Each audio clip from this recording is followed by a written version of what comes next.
Bueno, lo que, lo que vamos a ver ahora es cómo implementar, cómo hacer en la práctica este modelo que es el Self-Organized Map o modelo de Kokkonen o mapa autoorganizado o mapa de características autoorganizado.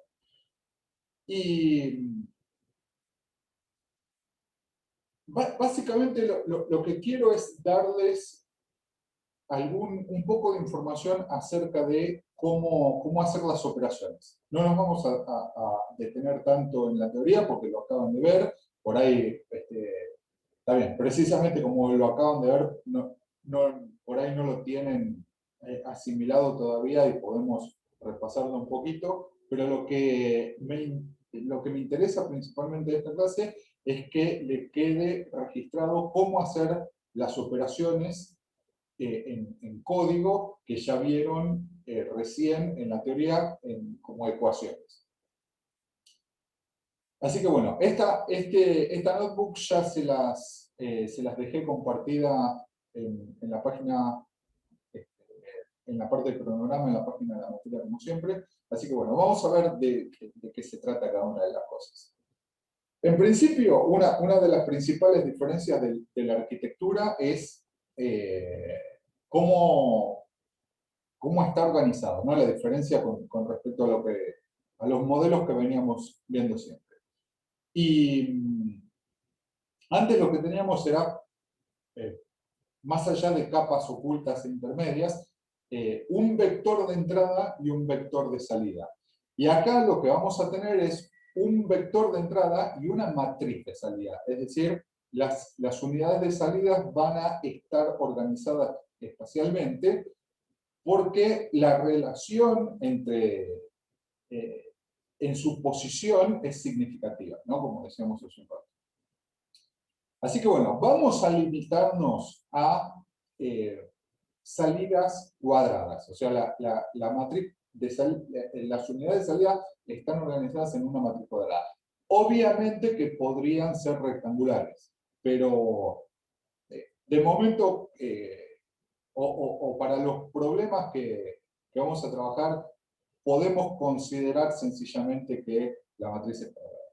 Así que bueno, vamos a empezar definiendo las unidades, o mejor dicho, las dimensiones de las unidades.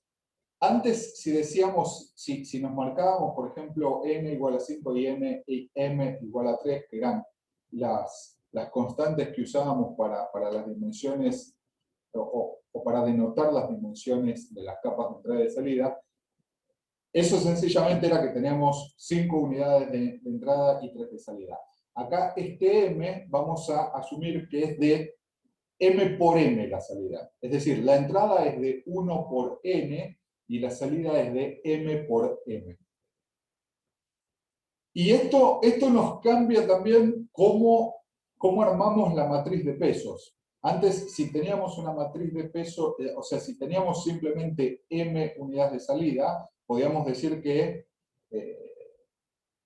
la matriz de pesos era de n por m, por ejemplo. Acá lo vamos a tener que organizar con una dimensión más. Entonces, vamos a ir construyendo un ejemplo de cómo se hacen las cuentas, así que vamos a ir definiendo algunas cosas. Por ejemplo, voy a definir un vector x que va a ser una instancia. O sea, este es una instancia de la entrada. Y, por supuesto, tenemos n unidades de entrada, así que va a ser de 1 por n.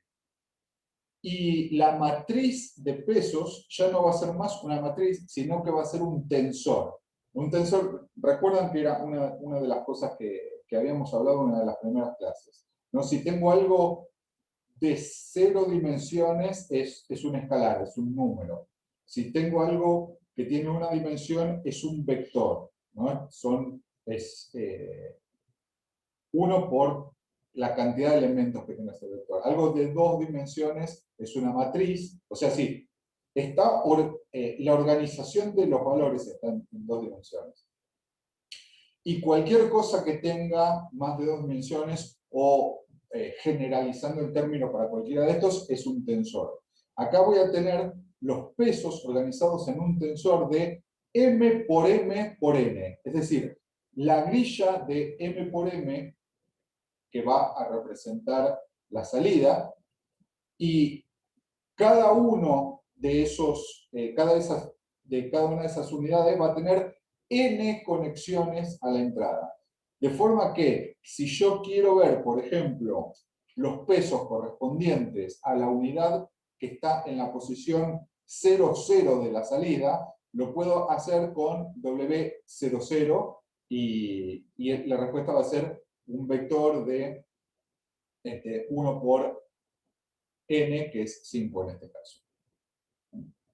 ¿Se entiende esta diferencia? Digamos, este es el primer cambio que vamos a hacer con respecto a todos los otros modelos que venimos usando hasta ahora. O sea, primero, ¿está clara la diferencia que antes teníamos, que tenemos organizados los pesos en un tensor, es decir, en algo que tiene una dimensión más que la matriz que teníamos antes? Sí, ¿se me escucha? ¿Sí? En general, yo tiendo a pensar que es como una matriz de 3 dimensiones, en donde una de las dimensiones es tiempo. ¿Sería algo así? Si te sirve Por ejemplo, pensarlo así, capas. lo que pasa es que acá no hay, la tercera dimensión no es el tiempo, sino que No, está bien, pero pero sí, es... sí. Ok.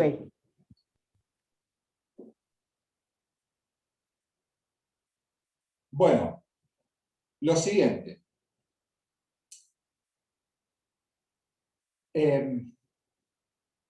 ¿Cómo vamos a determinar? O sea, hasta ahora tenemos planteado el modelo, ¿no? Tenemos una instancia de entrada que es X y W, que es nuestro modelo, que son los pesos. Es una única capa. ¿Cómo hacemos para determinar la unidad ganadora? O mejor dicho, ¿cómo hacemos para calcular la activación de salida? Que es lo que veníamos haciendo hasta ahora.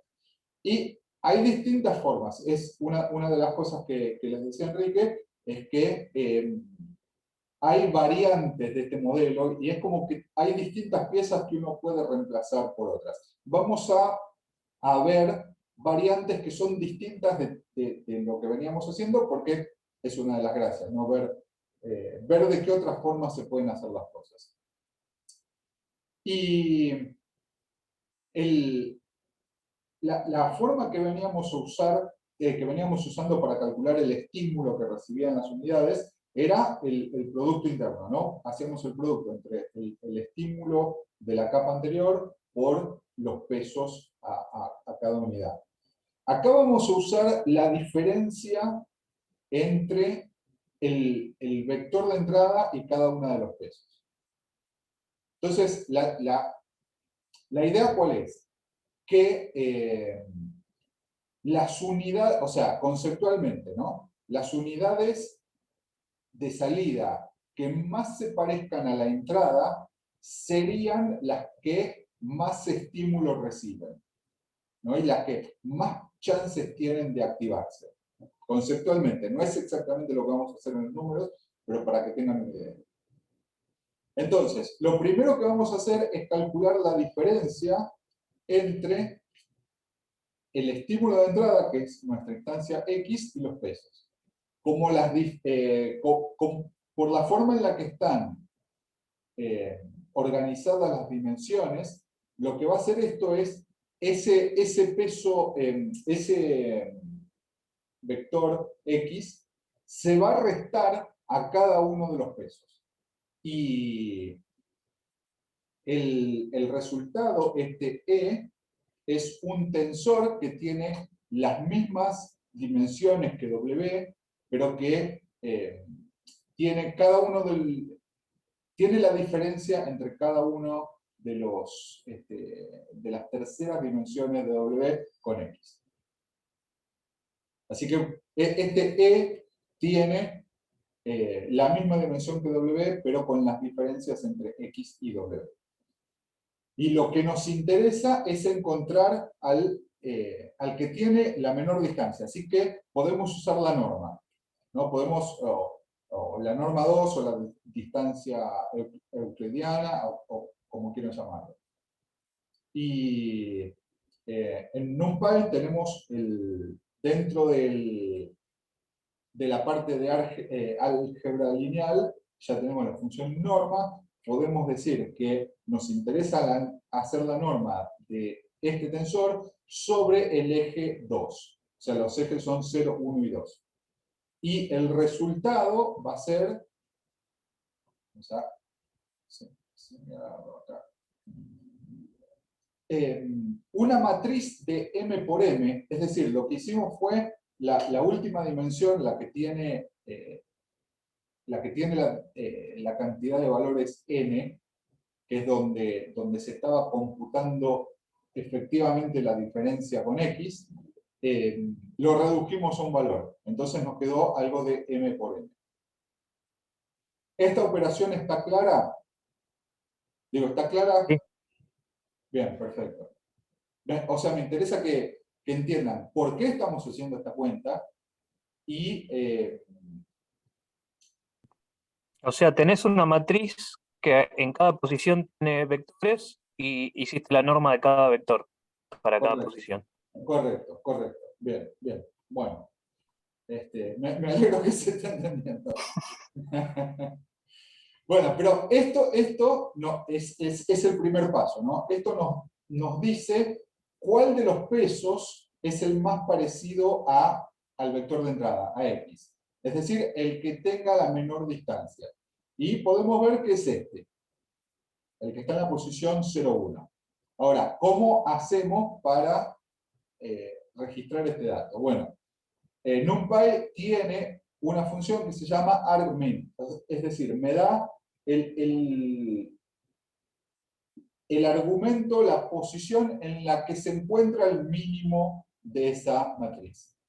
Pero nos lo da correlativamente, es decir, si esto me da 1, porque esta es la posición 0, 1. Si el del medio fuera el mínimo, me darías el 0, 1, 2, 3, 4. Me devolvería 4, este argmin. Y como lo que nos interesa es la coordenada de la matriz, tenemos que usar esta otra función que es unravel index. Y le pasamos la forma que tiene la matriz, o sea, le pasamos el argumento con la posición lineal, no lineal, sino aplastada, achatada. Correlativa, eso, no lineal, correlativa, y junto con esto, y esto nos convierte a una coordenada. La coordenada es 0, 1, que es lo que nos interesaba, que es este que está acá. Así que bueno, con esto ya sabemos, ya podemos elegir la unidad ganadora, ¿no? Técnicamente, el que tenga el menor valor de esta matriz es el que recibiría mayor estímulo. Y esa es eso es lo que nos sirve para determinar la activación en la capa de salida. Ahora, como el tipo de activación que usa este modelo es lo que se llama winner take all, es decir, que una sola unidad va a estar activa y todas las otras van a estar en 0, y tenemos la coordenada, que es P, la posición de la unidad ganadora, para calcular o para construir la salida, la respuesta del modelo, podemos hacer directamente una matriz de M por M, todas con ceros, y en la posición P poner un 1. Y esta es mi matriz de salida. Es decir, esto representa la respuesta del modelo para el estímulo X que teníamos más arriba. ¿Está claro esto? Perdón, yo me perdí un poco en el resultado, en lo que es P. O sea, si yo estoy tratando de sacar el mínimo de la mínima coordenada del vector, ¿no? O sea, Sí. pensando en lo que venimos diciendo, es una matriz de m por n, ¿no? ¿Era así? Los pesos tienen... Ah, sí, el E te referís vos. Ah, ok. El E es una matriz de 3, en realidad no es una matriz, es un Tensor. tensor de dimensiones m, m, n. Sí. Bien, entonces yo estoy sacando o sea, normalizo esos vectores y luego estoy buscando la coordenada. No Ah, los normaliza. Está calculando la norma L2. ah, O sea, la distancia ah, euclidiana. ok, es diferente eso, está bien. Entonces está calculando la norma Sí. de cada vector y entonces me está diciendo después... Está calculando la norma. A ver, si yo no pusiera acá axis 2, esto me devolvería un escalar, me devolvería un valor porque haría una Sí. norma sobre todas las dimensiones, sobre todos los valores. Pero lo que le estoy diciendo es, considera el eje 2 para calcular la norma. Entonces, o sea, va a ser la norma sobre los m que están en cada uno de los m por m. Por eso el eje 2 se refiere a la tercera a la tercera dimensión en los m por m, porque es 0, 1, 2 los ejes. Sí.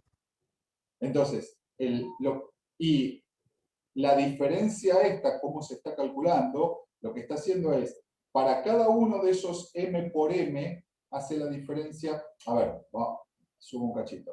Viste que cuando yo pedí la coordenada 0, 0 del tensor W, de pesos, me dio algo de dimensión 1 por 5. Sí. Cuando yo hago este x menos w, lo que está haciendo es hacer este x, que también tiene 1 por 5, menos cada uno de estos w's. Hace x menos... Bueno, eso lo guardo en e, y eso sigue teniendo dimensión m por n.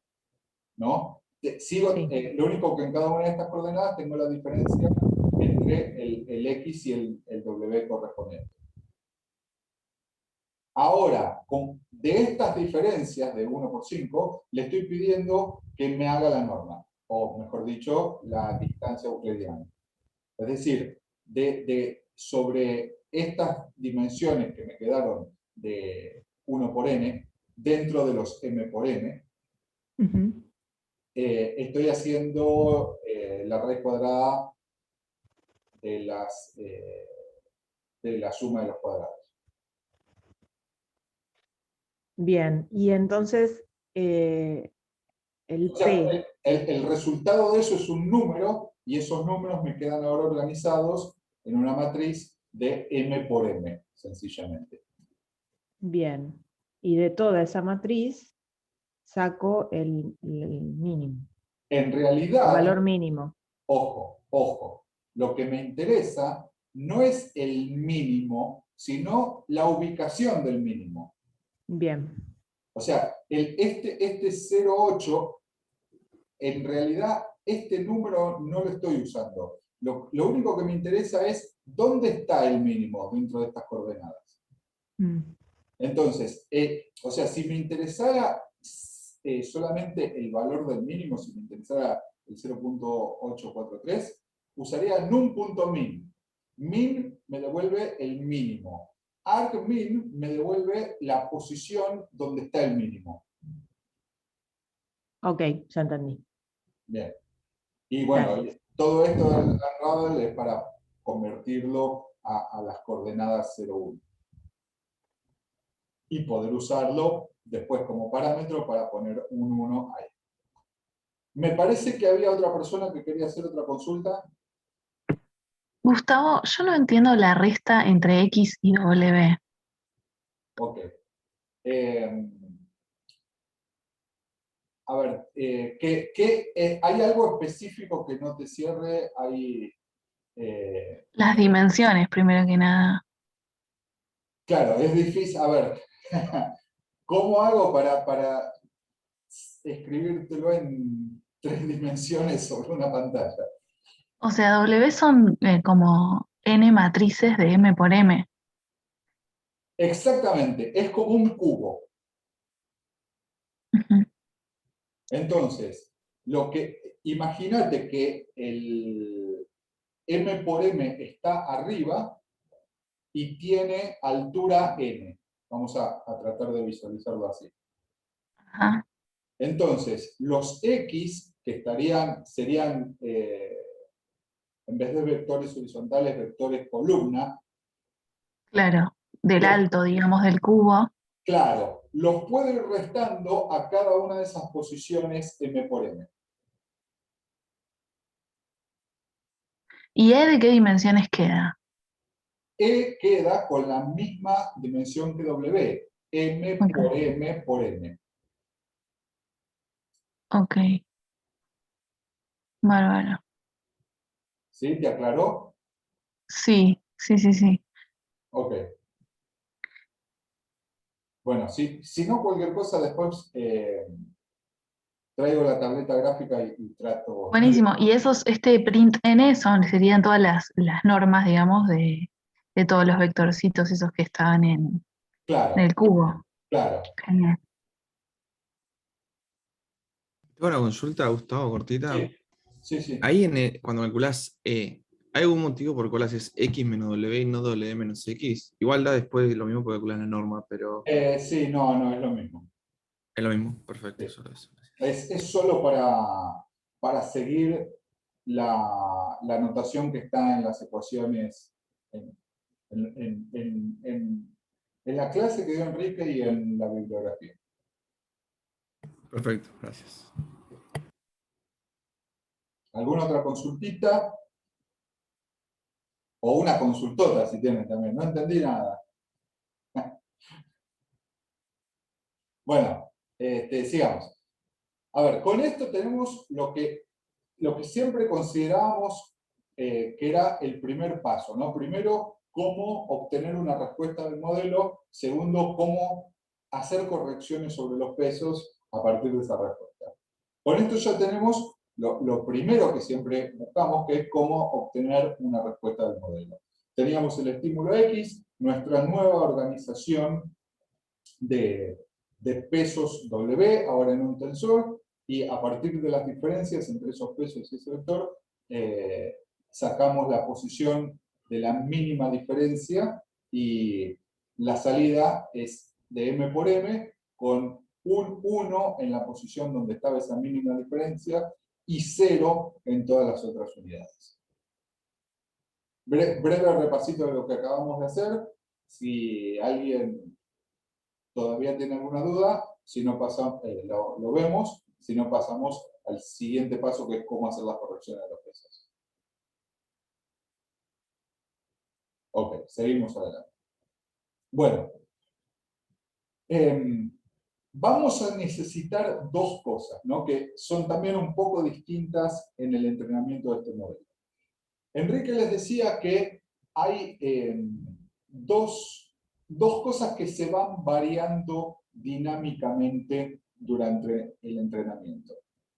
Una es el coeficiente de aprendizaje, ¿no? Yo quiero ir reduciendo el coeficiente de aprendizaje, y a pesar de que en algunos momentos hablamos de que era una opción usarlo, o sea, modificar dinámicamente o adaptativamente el coeficiente de aprendizaje, acá ya no es una opción, es necesario.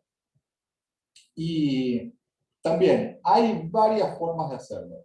Inclusive por ahí se puede hacer en 2 etapas. Vamos a ver una más sencilla y suficientemente general que les puede servir para experimentar.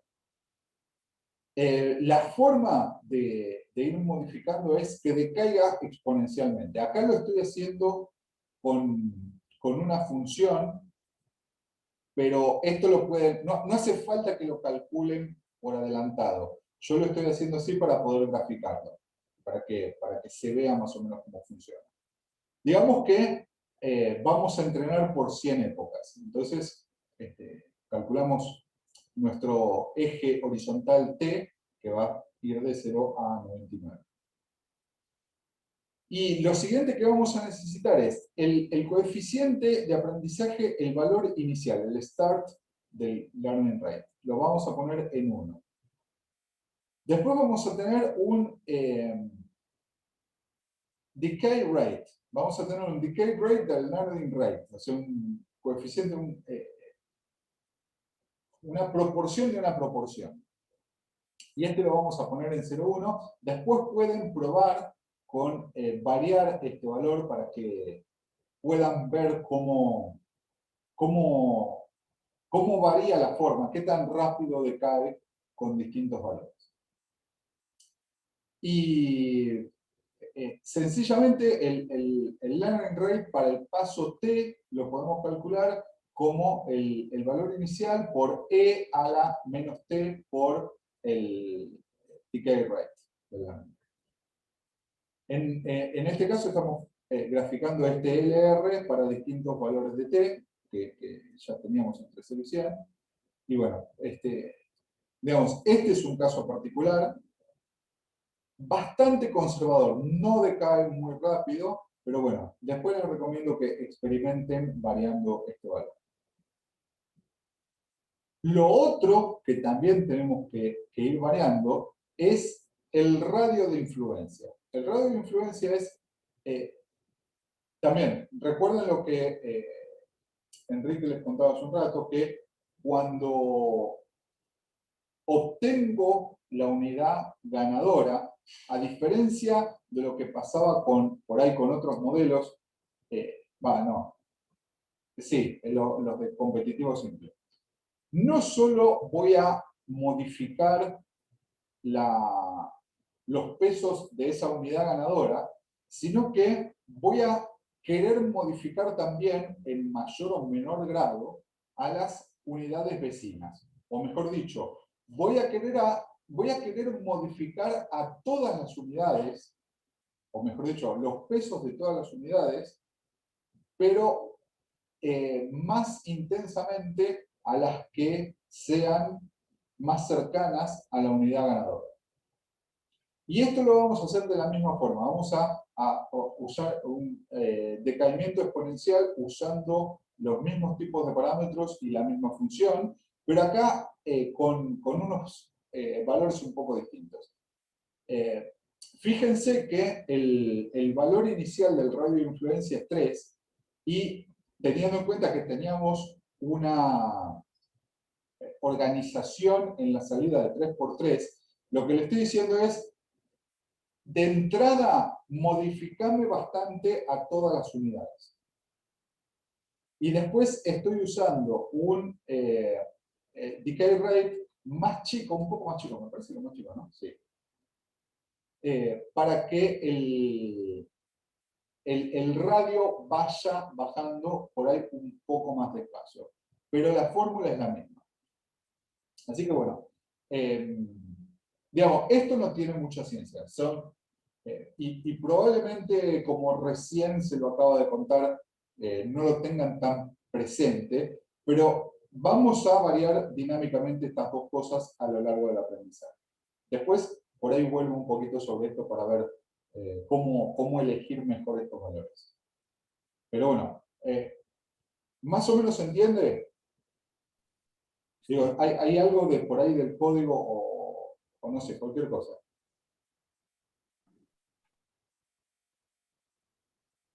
Digo, entiendo que por ahí todavía no se entiende por qué estamos haciendo esto.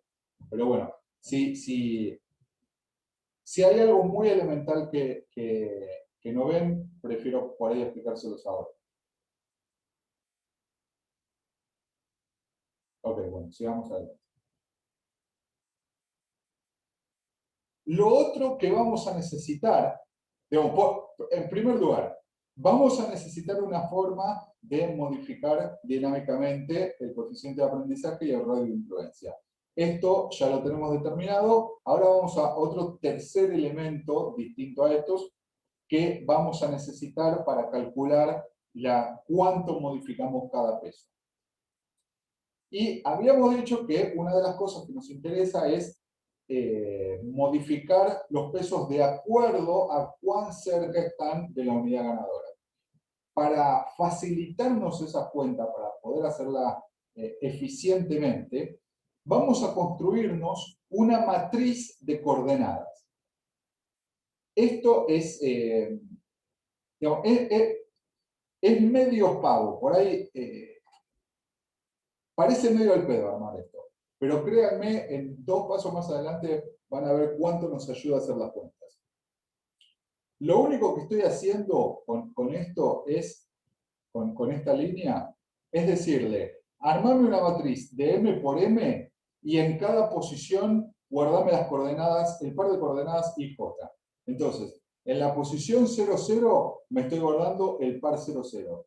En la posición 0, 1 me estoy guardando el par 0, 1 y así para todas las coordenadas. Pero no. Parece que no tiene sentido hacer algo así, pero créanme que es... por la facilidad que dan un PAE para hacer operaciones entre matrices, tener esto es útil. Otro detalle, fíjense que lo que estoy haciendo es primero armar una lista y después lo convierto en un array. Esto era por el sencillo motivo de que cuando lo probé en la consola de Python, se hacía el print de IL directamente, print IL, me lo mostraba así de prolijito y así de ordenado, que era mucho más fácil de entender. Acá en Jupyter me lo tira continuo, o sea, acá donde me tendría que poner un enter y acá donde me tendría que poner un enter no me lo pone. Estuve buscando opciones de cómo mostrar los resultados. Yo estoy seguro que había una set options o algo así de Jupyter que me dejaban elegir cómo mostrar listas. O algún de estos Magic Commands. No sé, si alguien tiene experiencia con la Jupyter y se acuerda cómo se hacía, después por favor me dice, porque yo estoy seguro que en algún momento lo hice, o sea, era una opción para decirle mostrarme lo más prolijo. O sea, así. Al final tuve que hacer 3 prints por separado para que pudieran ver esto que es más fácil de entender. Pero bueno, si después alguien que estuvo usando Jupyter se acuerda cómo se hacía, por favor díganmelo, porque yo estoy seguro que alguna vez lo hice y ahora no me acuerdo cómo. Y obviamente Google mucho no me ayudó tampoco. Pero bueno, lo que vamos a tener finalmente es no una lista, sino también un tensor. Me lo convierte a M por M por 2, sería esto. ¿Y por qué quiero tenerlo de esta forma? ¿Para qué me sirve? Bueno, porque si hago esta matriz de posiciones menos la unidad ganadora, me va a dar la distancia en coordenadas, o mejor dicho, la diferencia en coordenadas, R2 o N2 en este caso, a la unidad ganadora, donde para la posición de la unidad ganadora va a ser 0. Este paso está claro. Digo, ¿por qué me tomé el trabajo de construir esta matriz de coordenadas y por qué esta operación me resulta útil? O sea, yo entiendo lo que hiciste. No sé, supongo que vas a después decir para qué lo usás. Claro, todavía no entendés por qué. No. Lo que me interesa es que Okay. se entienda la operación y por ahí, no sé, las dimensiones. Bueno, estamos trabajando. O sea, ahí el resultado me está diciendo cuán lejos o cuán cerca está cada una de las unidades de la unidad ganadora. Correcto. Sí, es Okay. eso. Es eso. O sea, bueno, vamos exactamente al siguiente paso. Ahora, teniendo estas diferencias, puedo calcular la distancia sobre la matriz de salida. ¿no? Si estas fueran las unidades de salida o la organización de la salida de mi modelo, y sabiendo que la ganadora está en el medio, esto me da la distancia a la unidad ganadora. ¿Sí? Digamos, bueno, perfecto. Bien, pero esta distancia no es exactamente lo que necesitamos. Lo que necesitamos es, como había dicho Enrique, es algo con la forma de una gaussiana o el Mexican hat, el sombrero mexicano. Entonces, o sea, vamos a usar esta distancia para calcular la función de proximidad, y que es sencillamente el e a la menos d sobre 2a el radio que habíamos calculado dinámicamente al cuadrado. O sea, el radio que habíamos calculado dinámicamente elevado al cuadrado. Y fíjense lo que va a pasar. Yo, como IR, que era el radio de influencia, me lo calculé para 100 épocas, puedo ver ahora esta función de proximidad, cómo me va a afectar a las neuronas, o sea, cuánto voy a modificar a los pesos, o en qué proporción voy a modificar a los pesos, en la época 0 y en la época 40. Por ejemplo, en la época 0, fíjense que como el radio de influencia es grande, la unidad ganadora obviamente la voy a multiplicar con 1, es la que más voy a corregir los pesos, pero estoy corrigiendo todas las otras unidades, aún las más alejadas, las estoy corrigiendo bastante. Perdón, Gustavo, Sí. por ahí esto, o sea, es más de la teórica, pero en un momento dijo Enrique que podría verse como una esfera esto. No, sí, claro, si querés hacer que los límites de la matriz, o sea, que la unidad que tenés en la punta derecha sea vecina con la que está en la punta izquierda, o la que está arriba de todo. Hay que Este usar, no es el caso. claro, no, eso es otra función. Ok, perfecto. Perfecto. Nada. Perfecto, para vos también. Bueno.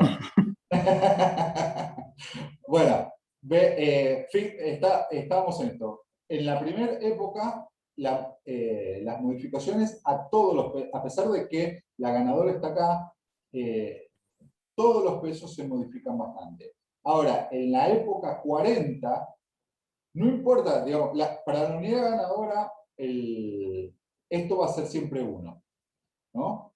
La función de proximidad. Pero fíjense cuán poco son modificadas todas las otras vecinas, ¿no? Después de 40 épocas, la modificación en las otras unidades es ínfima.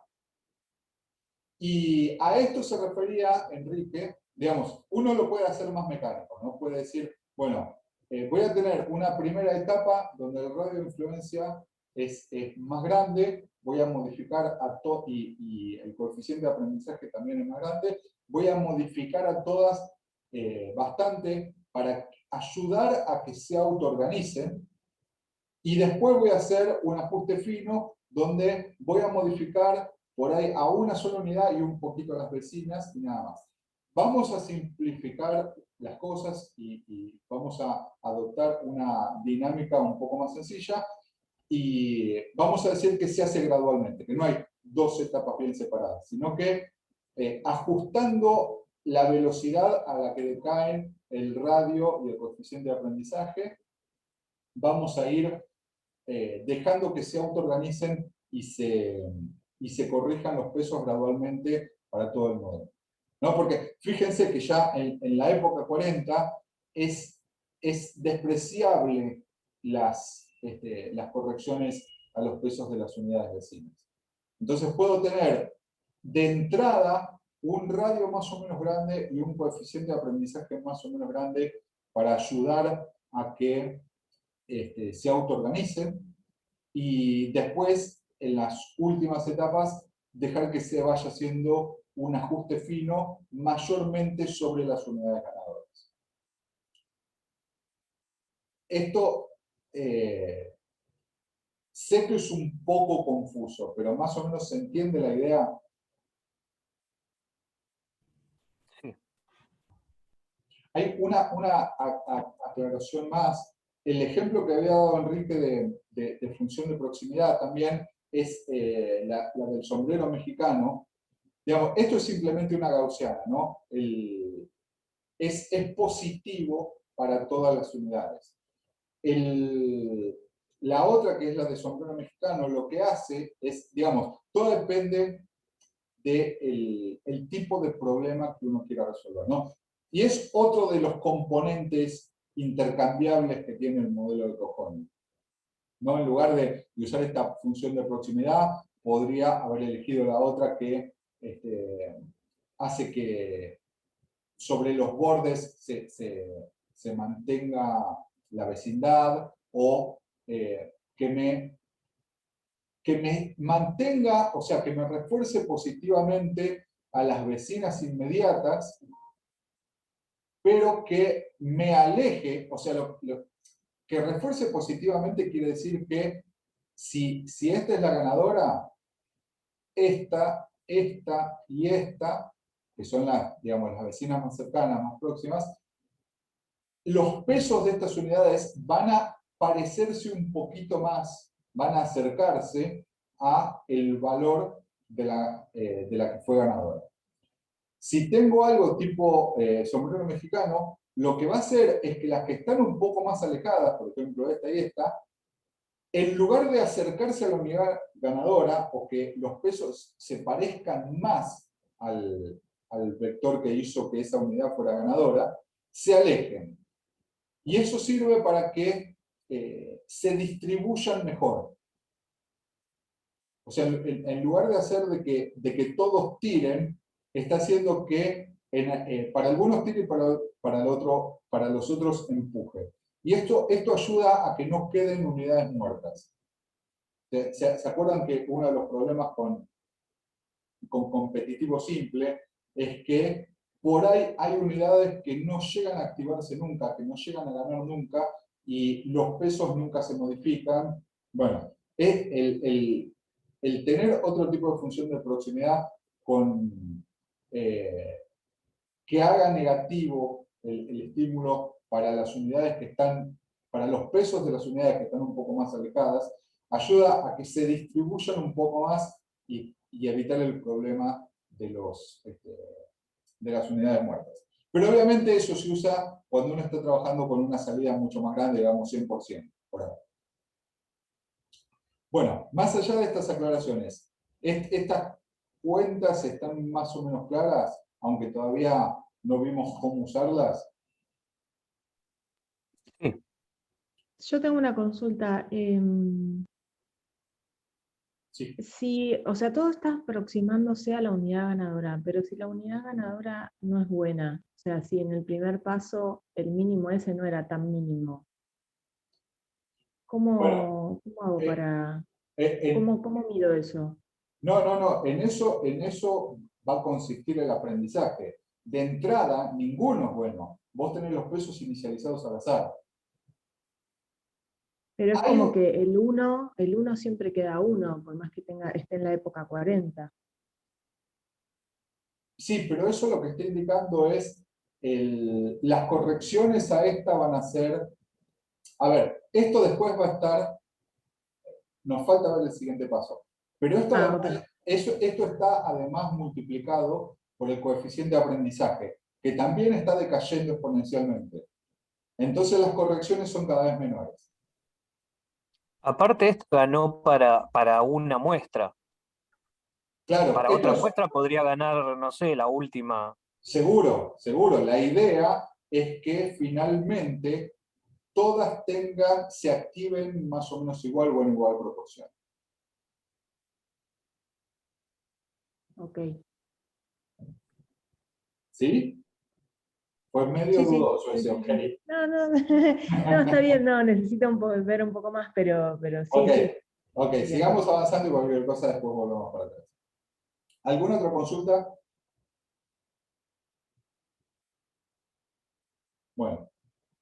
Igual nos queda un último paso. Digamos, estas son todas las herramientas que necesitábamos para poder calcular las correcciones a los pesos. Así que lo único que me falta hacer es ver cómo calcular las correcciones.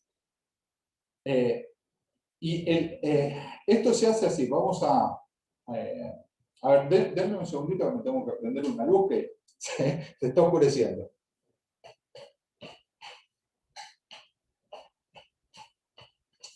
A ver, en los casos anteriores, o para poder graficarles las curvas y todo, yo había hecho el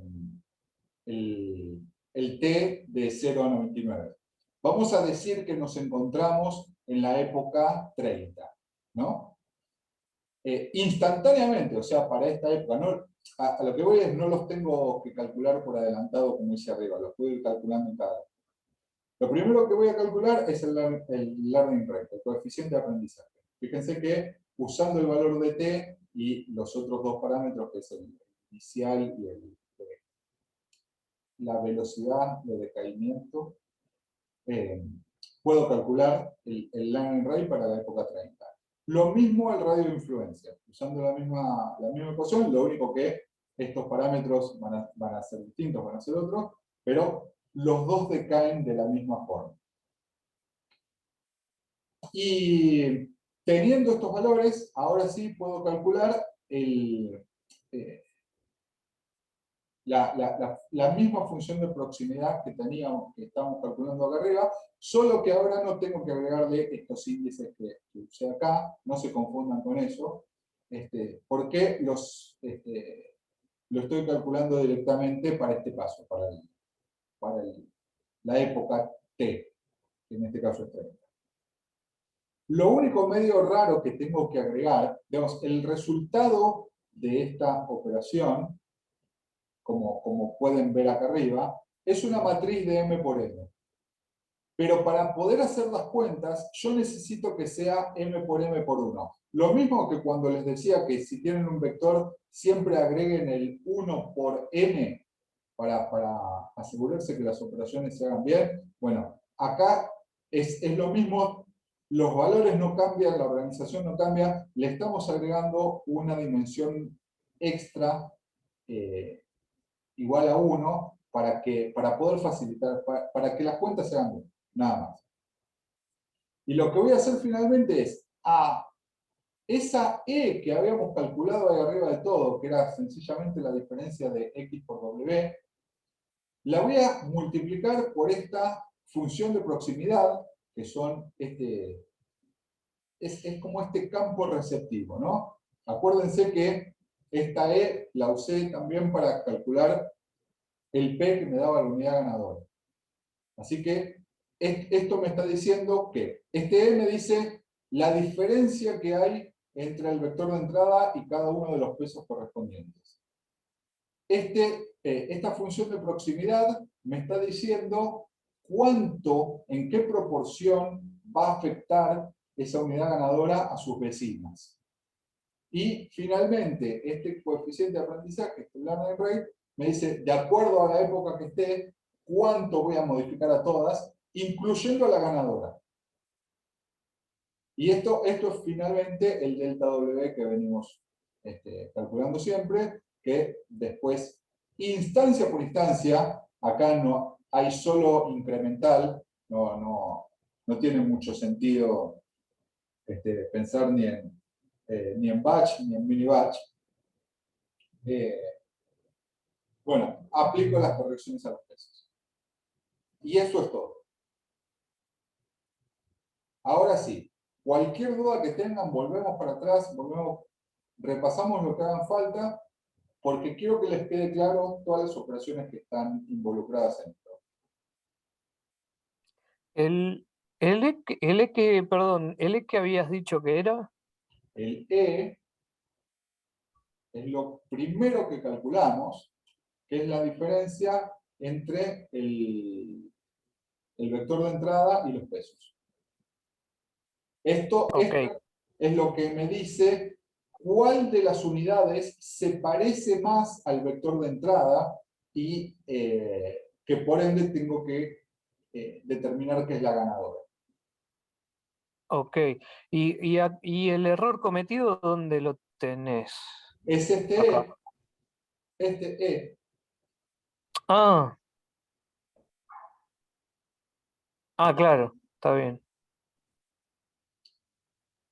Sospechosamente se llama E la variable. Sí, sí. Pero, y no. Ok, y acá faltaría un for que haga todas las iteraciones y finalizás cuando E es muy chico.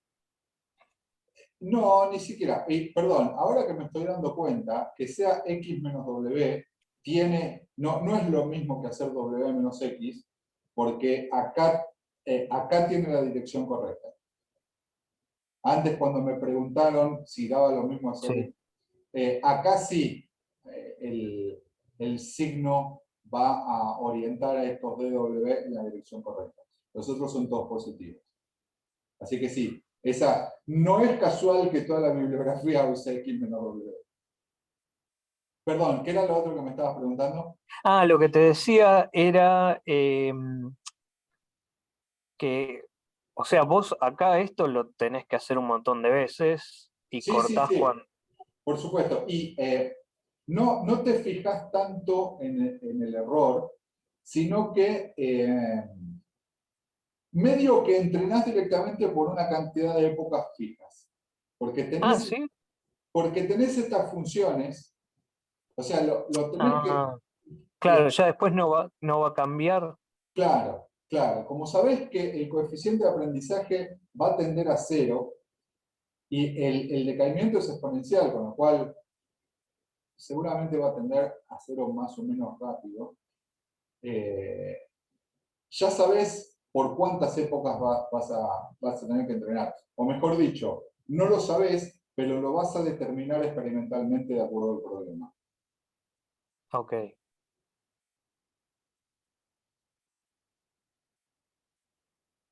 ¿Alguna otra consulta?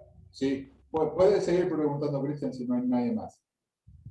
Sí, ¿cómo es? Pero vos a esto, o sea, ves cuál de las dos decae menos rápido y iterás esa cantidad de veces. ¿Para cuál de las dos te referís? Cuando Porque viste que tenés tenés el radio y claro, en cuánto Aprendizaje y afecta. radio. Sí. claro, sí, sí. En realidad no es que ves cuál decae más rápidamente, elegís cuál decae más rápidamente. Claro, en realidad sí, porque lo pones vos, es verdad. Claro. Perfecto.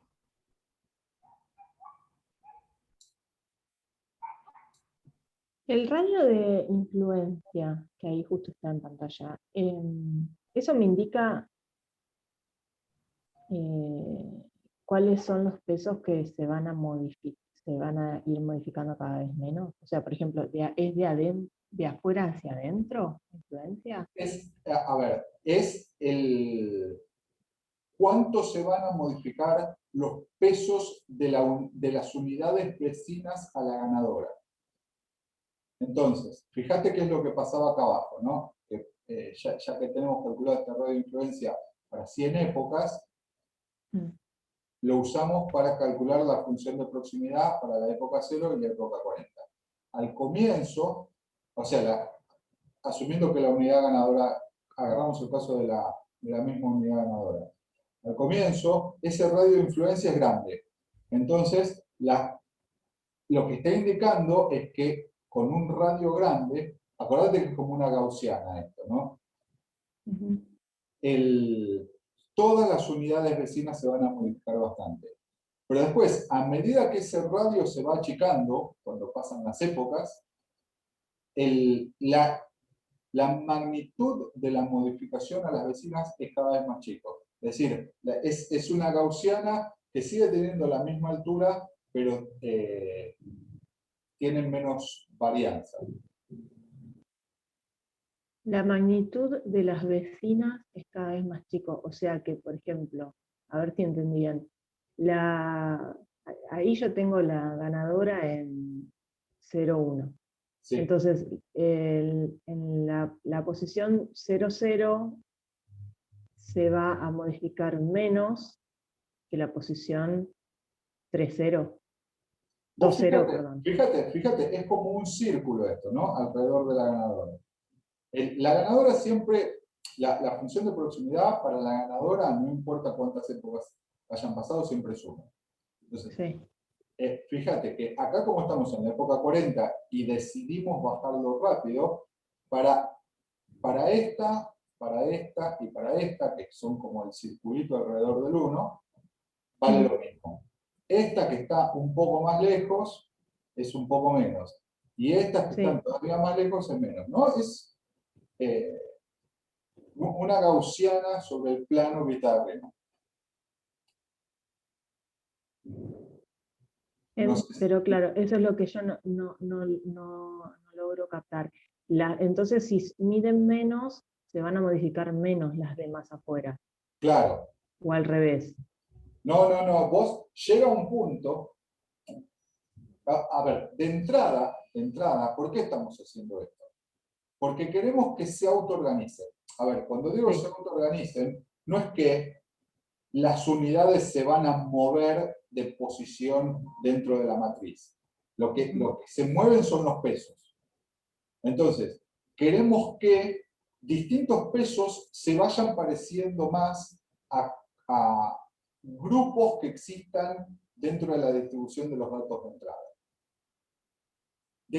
Al comienzo del entrenamiento, en las primeras épocas, el radio de influencia es grande porque quiero que no importa mucho, o sea, sin que importe mucho cuál es la unidad ganadora, porque como vos dijiste, de entrada, ninguno de los pesos se va a parecer mucho a los vectores de entrada. El mínimo por ahí va a ser muy grande, no me va a decir mucho. Entonces, quiero que se vayan modificando todos los pesos bastante. Pero como quiero que se vaya autoorganizando, lo que voy a hacer es decir, bueno, ahora ganó esta. Esta es la que más refuerzos va a recibir. Pero en menor medida quiero que todas las vecinas también se vayan pareciendo un poco más a este X de entrada que acabamos de ver. Cuanto más alejados estén estas unidades de salida de la ganadora, menos quiero que se modifiquen. Menos influencia va a tener. Pero de entrada quiero que todos se vayan modificando. Y a medida que voy avanzando, esa influencia es cada vez menor, hasta que llegamos a un punto donde solo la unidad ganadora realmente se está ajustando. Y la influencia con las vecinas es mínima. Y eso es lo que está reflejado por ese radio de influencia que se va reduciendo a medida que avanzo el entrenamiento. Ok, ahora me queda un poco más claro. Okay. Tengo que pensarlo, pero Sí. me queda un poco más claro. Como dije de entrada, este modelo es el más distinto de todos los otros que venimos viendo. Y tiene un montón de conceptos que hay que asimilar. A ver, estoy seguro que después, cuando tengan un poco más de tiempo para pensarlo y para volver a verlo, hay muchas cosas que les van a terminar de cerrar, que son ideas que uno tiene que atar. A ver dónde está la relación una con otra. Ok. Me surge otra duda. ¿Cómo podemos saber qué tan bien clasifica? Bueno, No sé, ¿es necesario hacer? No tengo idea. es que otra de las cosas que tiene este modelo es que las aplicaciones son muy variadas. O sea, hay muchos problemas que uno puede pensar puede adaptar este modelo para tratar de resolver distintos problemas. Y es una de las ventajas que les decía, ¿no? Que tiene como distintas partes intercambiables, ¿no? Yo, en lugar de la norma 2 para determinar la unidad ganadora, podría haber usado cualquier, no sé, otra unidad, otra función de semejanza u otro tipo de medida. La función de proximidad lo mismo. La forma en decaer, el coeficiente de aprendizaje y el radio de influencia también. Así que determinar cuándo está cerca de una buena solución depende de la solución que uno esté buscando. Por ejemplo, bueno, no lo vimos. Después les voy a pasar 2 artículos que tienen código Python. Acá entre nosotros, me parece que mucho menos eficiente que este, pero no quiero dar nadie, pero, no, digo, no son tan eficientes, pero por ahí son más claros, porque tienen operaciones más, las operaciones más separadas, más abiertas. Entonces, por ahí les pueden servir para terminar de entender algunas cosas.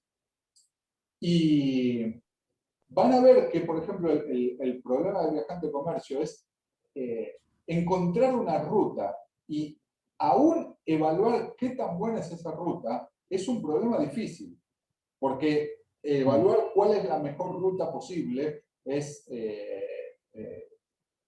complejidad exponencial, no, cuadrática no, exponencial. Con lo cual, o sea, la única forma de que tengo sí o sí de saber la mejor ruta posible es probar todas las combinaciones posibles. Es complejidad de NP. Claro. Eso, no, gracias, no me salía eso.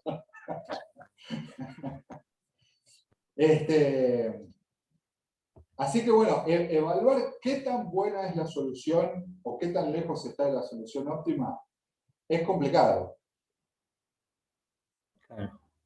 Así que bueno, lamentablemente no tengo una respuesta fácil. La respuesta es, depende de la naturaleza del problema. Bien.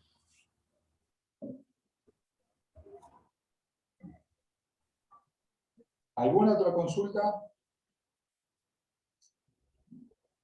Las operaciones quedaron claras ahora que, digamos, ahora que ya llegamos al final y vimos a dónde apuntaban cada cosa.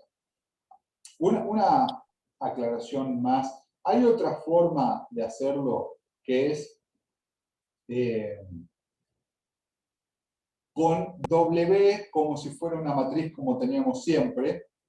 O sea, hacer el producto, o en realidad sería de n, m por m, hacer el producto, y que quede organizado como una matriz, como hacíamos siempre, no como un tensor. Y eso se puede hacer porque, como para calcular las distancias entre la unidad ganadora y las otras unidades, estoy usando este arreglo. Esto lo puedo organizar de cualquier forma, es decir, bueno, imagínense que esto no fuera una matriz, sino que estuviera organizado así, ¿no? Como un vector. Digo, si tengo la salida acá, usando estas coordenadas, puedo rápidamente hacer la cuenta para calcular la función de proximidad. Pero la verdad que me parece que es más fácil hacer las cuentas así. Digo, la única ventaja que tiene que es más familiar con los otros modelos que ya habían visto antes y que por ahí introducir esto puede ser un poco confuso. Pero bueno, hoy día con otro modelo que son las redes convolucionales, este tipo de organización se usa mucho más, así que mejor que ya se encuentren con esto ahora y que ya hayan visto por lo menos un caso donde los pesos se organizan de esta manera.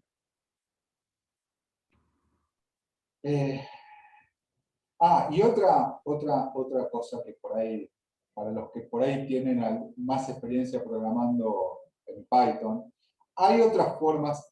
Python provee unas funciones, una que se llama índices y otra que se llama no sé cuánto grid. Creo que, no sé si son la misma, una es mesh grid y otra es mgrid. Bueno, que permiten hacer esto. No hace falta armar la lista y convertirlo en un array. Se pueden usar esas funciones. Lo único que las da ordenadas distintas, después hay que hacer una transposición. Pero esta es una operación que se hace una sola vez. O sea, esto no tiene que estar dentro del loop. Lo hacen al comienzo y se guardan esta matriz IM y después la usan. Me parecía mucho más fácil de ver haciéndolo a mano y sin perder eficiencia. Bueno, ¿alguna otra consulta? No, yo por ahora estoy bien. Ok. Gracias. Breve repaso de lo que vimos, y si no hay más consultas pasamos a la presentación del TP. Tenemos las 5 unidades de entrada y 3 por 3 unidades de salida. Los pesos los vamos a organizar entonces en un tensor de 3 por 3 por 5, en donde cada unidad puedo ver sus pesos correspondientes, como la coordenada, por ejemplo, para la unidad 00, la coordenada 00, y me da un vector de la misma dimensión que la entrada, porque cada uno de los pesos corresponde conectado a cada una de las unidades de entrada. Después, para elegir la unidad ganadora, me interesa tomar la diferencia entre ese vector de entrada y el tensor de pesos. Y el resultado tiene la misma dimensión que los pesos, es decir, 3 por 3 por 5, pero puedo calcular la distancia euclidiana sobre esa última dimensión, y el resultado es una matriz de 3 por 3 con las distancias digamos, de cada unidad de salida al vector de entrada. Estas distancias las uso para determinar cuál es la que tiene la menor distancia y es la que voy a considerar la unidad ganadora. Eso lo puedo saber con argmin, que me dice cuál es la posición del mínimo dentro de una matriz, pero como me lo da con un índice continuo, lo tengo que convertir a las coordenadas de la dimensión de la matriz con unravel index. Esto me lo guardo en P. Y para generar una matriz de salida, puedo armar una matriz de ceros de la dimensión m por m, y en la posición P poner un 1, y eso es sencillamente la salida. Después, para ir haciendo el entrenamiento, voy a ir reduciendo exponencialmente, o haciendo decaer exponencialmente al coeficiente de aprendizaje y al radio de influencia, no necesariamente a la misma velocidad. Ok, en 5 minutos, bueno, listo. Si no hay ninguna duda, entonces, para no extender más esto, que hay gente que se tiene que ir, vamos a hacer la presentación del TP. Vamos a pasar a la presentación del TP ahora. ¿Sí? ¿Les parece bien? Bueno, y yo iba a cortar la grabación, pero por las dudas vamos a grabar la presentación del TP. Sí, por favor, es un turno médico, si no me quedo. Ok, no hay problema. Gracias.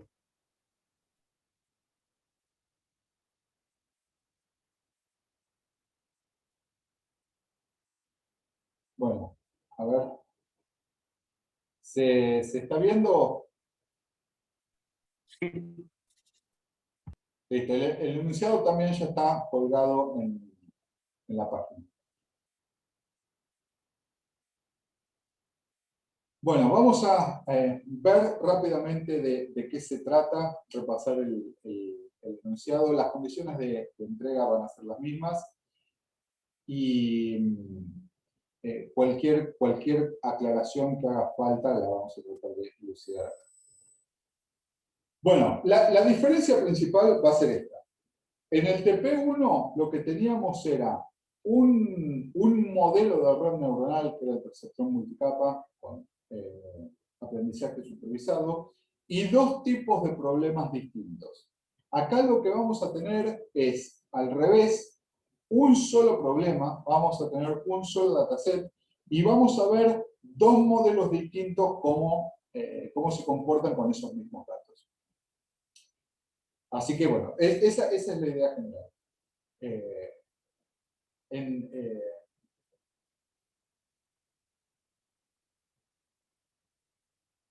Lo que dice la enunciado, el objetivo de este trabajo práctico es que puedan utilizar su implementación de distintos modelos de redes neuronales artificiales basados en aprendizaje no supervisado, que son los que corresponden a esta segunda parte de la materia, sobre un mismo conjunto de datos, perteneciente también a un problema real, al igual que los que tuvimos en el TP1. Se espera que, respetando las consignas, se construyan modelos adecuados que puedan aprender sobre las instancias de entrenamiento y que tienen una capacidad aceptable para generalizar sobre otras. Lo mismo que habíamos visto de conjunto de entrenamiento, validación y testeo. Tanto la arquitectura de los modelos, la elección de los parámetros, las técnicas de entrenamiento y testeo y los métodos para presentar los resultados deberán ser documentados y entregados en un informe donde se deberán justificar las decisiones tomadas y explicar los resultados. Esto tampoco cambió, es el mismo criterio del TP1. Ahora, con respecto al problema. A ver, primero les cuento de qué se trata y después lo leemos para ver si hay alguna duda específica. El gobierno de Brasil hizo un relevamiento de actividades de empresas. Y las empresas tenían que seleccionar una categoría a la que pertenecían y escribir una descripción breve de las actividades que hacían. Entonces, la descripción de esas empresas va a estar codificada como algo que se llama bolsa de palabras. ¿Esto qué es? De todas las palabras utilizadas en esas descripciones, imagínense que armo un diccionario con todas las palabras utilizadas. Por ahí saco las que aparecen muy seguido, ¿no? Con los artículos, las preposiciones, cosas, los conectores, cosas así, ¿no? Y me quedo por ahí con las palabras que están haciendo realmente una descripción. Para cada descripción particular, marco en ese vector que tiene tantas dimensiones, digamos, agarro un vector, lo pongo todo en ceros, y ese vector tiene tantas dimensiones como palabras tiene en el diccionario, y le sumo 1 a la posición de cada palabra cada vez que aparece en la descripción de la empresa. Entonces, el vector va a tener un montón de ceros y unos pocos unos, o 2, o 3, que indican esta palabra, la palabra que aparece en la posición iésima, o la iésima palabra de mi diccionario, aparece una vez en esta descripción. Esta otra aparece 2 veces. ¿Sí? Digo, hay muchos que ya la tienen re clara, ya me imagino que se habrán cruzado con esta bolsa de palabras un montón de veces, pero el que nunca escuchó hablar de esto, más o menos entiende cuál es la idea.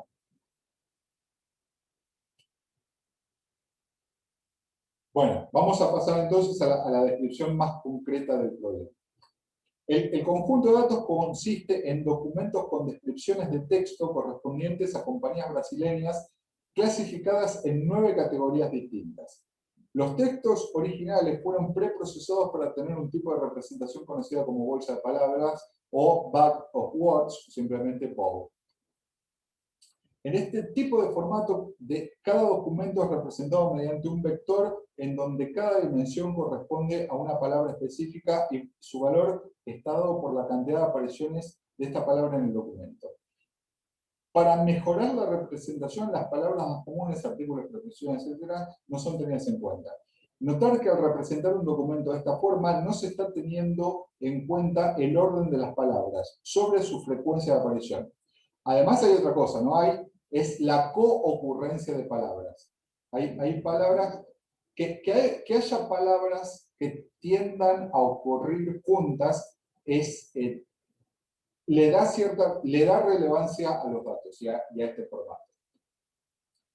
El conjunto de datos se encuentra en formato CSV sin encabezado, igual que los datos anteriores, y contiene 900 entradas distribuidas uniformemente entre las 9 categorías. Es decir, hay más o menos 100 empresas por categoría.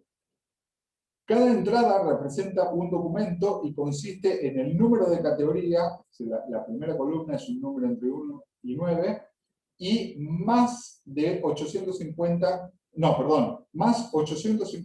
atributos correspondientes a la frecuencia de palabras. Es decir, cada instancia de datos es un valor con que puede tomar valores entre 1 y 9, y 850 más que van a ser muchos ceros con algunos unos en el medio.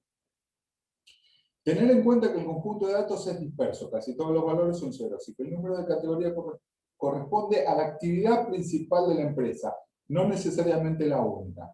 Es decir,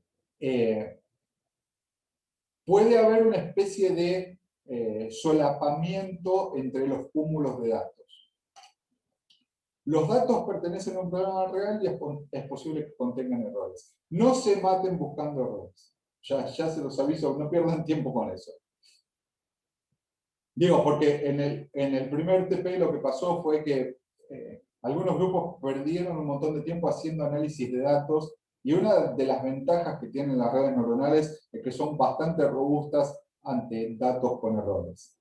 Pero bueno. El problema a resolver será una reducción de dimensión de los documentos utilizando distintos modelos de aprendizaje escribiano no supervisado y, opcionalmente, una clasificación automática mediante aprendizaje competitivo. Y ahora vamos a hablar un poquito más acerca de este opcionalmente marcado con itálica. Notar que, por tratarse de aprendizaje no supervisado, para el entrenamiento solo se deben utilizar los valores de frecuencia de palabras. La información de la categoría solo será utilizada para etiquetar unidades y verificar la clasificación hecha por los modelos. Esto hablábamos hoy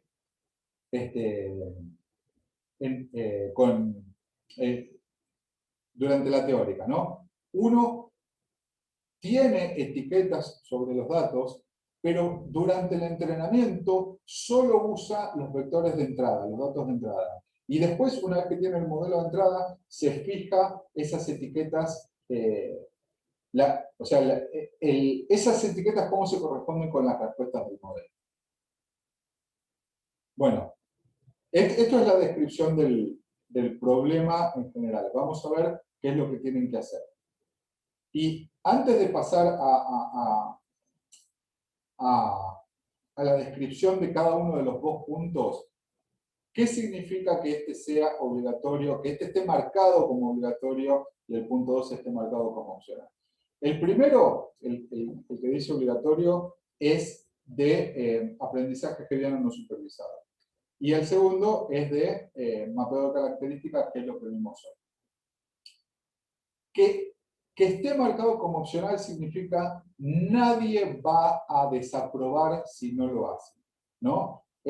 Les acabamos de explicar este tema, no tienen muchas instancias de consulta antes de la entrega, así que tampoco los podemos evaluar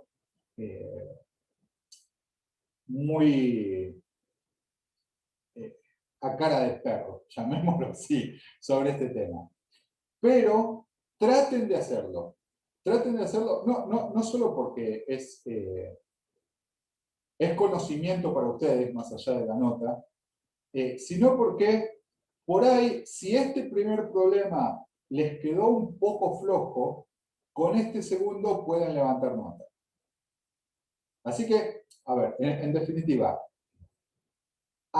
traten de concentren los esfuerzos en hacer este primer problema bien. Si ven que lograron hacer esto a tiempo, traten de avanzar también con esto. Si ven que hicieron su mejor esfuerzo y los resultados con este les parece que por ahí no son muy convincentes,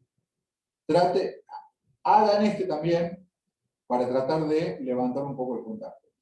Y si hicieron este y llegaron a es la fecha de entrega y recién ahí cerraron y no lo llegaron a hacer, bueno, no se preocupen. O sea, quiero que por lo menos uno de los dos los tengan bien hechos. Ahora, si se da la circunstancia que hicieron este bien y este no lo hicieron, no sé qué vamos a hacer. Pero bueno, después lo veremos con Enrique. Pero bueno, las condiciones de entrega están más o menos claras. Ahora vemos eso. El segundo ejercicio, hagan lo que puedan, no va de ninguna manera a restarles, puede llegar a sumar, Claro, para redondear la nota, pero no tengan, digamos, resquemores de que por ahí no lo entendieron del todo y no quieren meter la pata. No, no, no. Lo que puedan hacer de este segundo ejercicio, bienvenido. bueno, vamos a ver en qué consiste cada uno de los ejercicios. Reducción de dimensión. Construir un modelo de red neuronal artificial con una arquitectura que permita reducir la alta dimensionalidad de las entradas del conjunto de datos a solo 9 dimensiones. Es decir, tienen que pasar de algo de 850 unidades de entrada a algo de 9 unidades de salida. Para efectuar la reducción de dimensión, entrenar modelos mediante las reglas de aprendizaje de Hoja y de Sanger. Una vez realizado el entrenamiento por cada método, representar gráficamente las respuestas utilizando 3 figuras en el espacio R3, en donde cada documento esté representado por un punto. Por ejemplo, si la respuesta de la red es el vector I, que pertenece a R9, la figura 1 tendrá por ejes I1, I2 y 3, la figura 2, I4 y 5 y 6, y la figura 3, I7 y 8 y 9. Es decir, la salida de la red tiene 9 dimensiones. Para poder visualizar esas 9 dimensiones, pueden hacer 3 gráficos de 3 dimensiones. Y eso les va a permitir ver cómo se relacionan los datos, cómo se correlacionan los datos, desde distintos cortes y desde distintos puntos de vista, de distintas proyecciones. Para realizar la representación gráfica de los resultados, ten en cuenta que se debe diferenciar claramente cada categoría, por ejemplo, con puntos de distintos colores. Repito lo que habíamos dicho antes. Entrenan utilizando solo los datos de entrada. Una vez que el modelo está entrenado, usan las etiquetas para, por ejemplo, marcar las proyecciones de la salida de la red con distintos colores, correspondiente a distintas categorías. Para apreciar la distribución espacial puede ser necesaria varias vistas. Es decir, por ahí a veces unos datos se están tapando a otros. A ese se refiere. Verificar que se obtengan resultados similares para varias instancias de entrenamiento, ¿no? Dependiendo de varias instancias para Hoja y para Sanger. Y bueno, la resolución de este ejercicio sí es obligatoria. El otro, el que es el de mapa de características, que es el tema que vimos hoy, es construir un modelo de mapeo de características autoorganizado que clasifique automáticamente los documentos en un arreglo de 2 dimensiones. Tener en cuenta que para poder realizar una buena clasificación se debe contar con suficientes unidades de salida y con suficientes instancias de datos por unidad. Digo, no se entusiasmen con reservar datos para testeo. Una vez realizado el entrenamiento, representar gráficamente en un mapa de características los resultados señalando para cada unidad de salida cuál es la categoría que más la activa. Por ejemplo, también con distintos colores. ¿Cuál es la diferencia entre los datos de entrenamiento y validación? ¿No? Después de que etiquetaron las unidades de salida, vean qué pasa con los datos de validación. Y qué otros resultados van a obtener variando la cantidad de unidades de salida y los parámetros de entrenamiento, es decir, como estos decaimiento exponencial que vimos que se pueden hacer. Y bueno, los detalles de la entrega son los mismos que la otra vez, esto no lo voy a leer, es creo que prácticamente un copy-paste. Nuevamente les pido, no se excedan, a pesar de que parece que estamos pidiendo un montón, y muchos en la otra entrega se largaron a escribir demasiado. Muchos de estos puntos es una línea, es una figura. No necesitan explayarse en un informe muy grande. Así que bueno, tengan en cuenta esto de no hacer informes extensos. ¿Alguna duda con respecto al enunciado? ¿Hay algún punto que no haya quedado claro? Acerca, por ejemplo, ¿está claro la naturaleza del problema? Les pregunto. Sí, sí, sí. Perfecto. ¿Qué hay que hacer para el punto 1?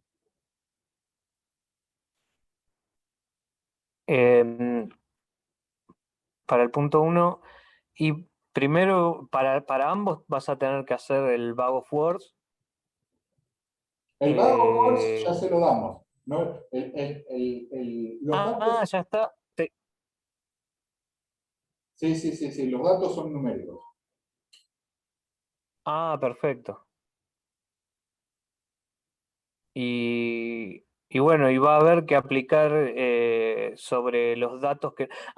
una cosa, porque hay que normalizarlos, me imagino.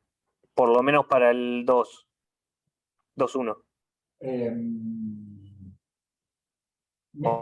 Sí. Lo que pasa es que en este caso particular tampoco hay tanta diferencia, porque como tenés casi todos valores 0,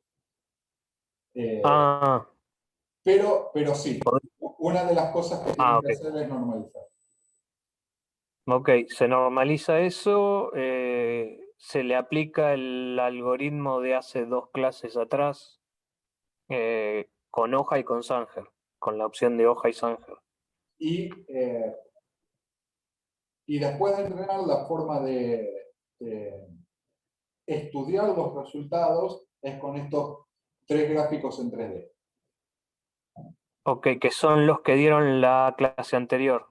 Sí, lo de visualización Perfecto. Bueno, y el punto 2 es un mapa de Cojones, como los que vimos hoy, entrenado sobre los mismos datos. Bien. Y la idea sería que dentro de la matriz de salida quede como una grilla de 3x3, ¿no? Con las 9 categorías. No estoy diciendo que tienen que ser 9 unidades. Digo que probablemente se autoorganicen como si fueran grupos 3x3, o sea, las 9 categorías. Ok.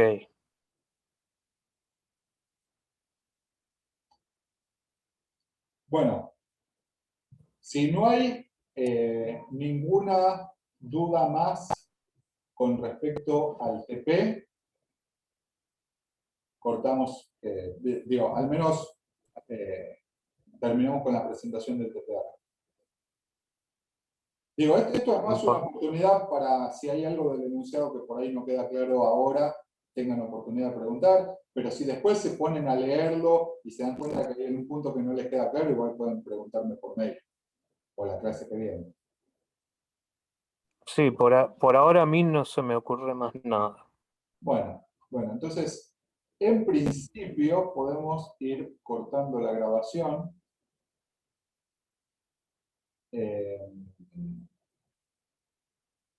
Porque ya no hay otras cosas que necesitemos